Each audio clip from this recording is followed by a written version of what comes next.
कर्म करते हो यज्ञ भाव से करो। तदर्थम कर्म कौन्तेय, कर्म को यज्ञ भाव से करने के लिए एक तो उस परमात्मा के निमित्त कर्म करो। तुम जो कर्म करो उसमें समष्टि का हित है कि नहीं? परमात्मा के लिए,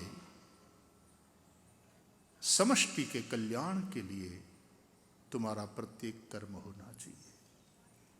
तदर्थम कर्म कौन्तेय। दूसरी बात, मुक्त संग। संग का अर्थ है आसक्ति। आसक्ति से मुक्त होकर तुम्हारे अपने स्वार्थ, तुम्हारे अपने छोटे स्वार्थ के लिए तुम समाज का बड़ा नुकसान करो, वो यज्ञ नहीं है, वो पाप है, वो घोर कर्म है। इसलिए मुक्त संग। और तीसरी बात, समष्टि के कल्याण के लिए। आपने देखा होगा, आप पूजा में बैठते हो, आप यज्ञ में बैठते हो, आपके यहां पंडित जी आते हैं, पूजा करवाते हैं, तो पहले हाथ में जल दे करके संकल्प लिवाते हैं। तो संकल्प के प्रारंभ में ही 3 बार विष्णु स्मरण किया जाता है। विष्णुर्विष्णुर्विष्णु श्रीमद्भगवतो महापुरुषस्य विष्णोराज्ञया प्रवर्तमानस्य अद्य ब्रह्मणो द्वितीये परार्धे श्री श्वेतवाराह कल्पे वैवस्वत मन्वन्तरे अष्टाविंशतितमे कलियुगे कलिप्रथम चरणे 3 बार विष्णु स्मरण किया जाता है। विष्णु व्यापक, व्यापक दृष्टि के साथ करो।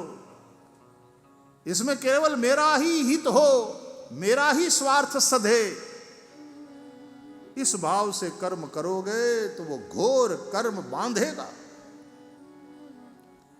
मैं जो कर्म कर रहा हूं उसमें समष्टि का कहीं नुकसान तो नहीं हो रहा।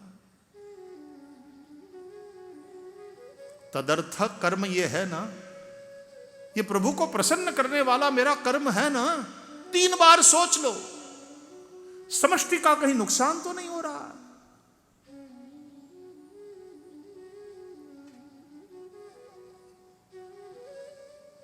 भगवान विष्णु को प्रसन्न करने वाला कर्म हो।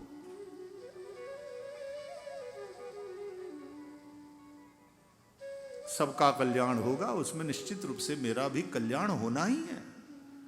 लेकिन मैं अपने स्वार्थ के लिए, अपने कल्याण के लिए औरों का कहीं नुकसान न कर बैठूं, मैं राष्ट्र का कोई नुकसान न कर बैठूं, मैं समाज को हानि न पहुंचाऊं, मैं माता प्रकृति का द्रोह न कर बैठूं, मेरा कर्म पर्यावरण को नुकसान पहुंचाने वाला तो नहीं है ना, तो यज्ञ है।